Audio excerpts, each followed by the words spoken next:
আলহামদুলিল্লাহি রাব্বিল আলামিন সালাতু ওয়াসসালামু আলা সাইয়্যিদিল মুরসালিন ওয়া আলা আলিহি ওয়া আসহাবিহি আজমাইন।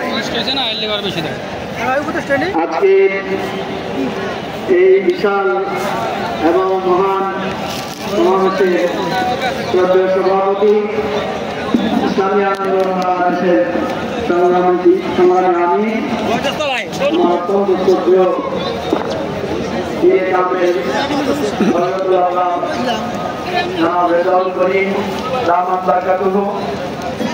সর্বস্তরের আলেম ওলামাবৃন্দ এবং জাতীয় নেতৃবৃন্দ, আপনাদের সবাইকে জানাই সংগ্রামী সালাম এবং শুভেচ্ছা।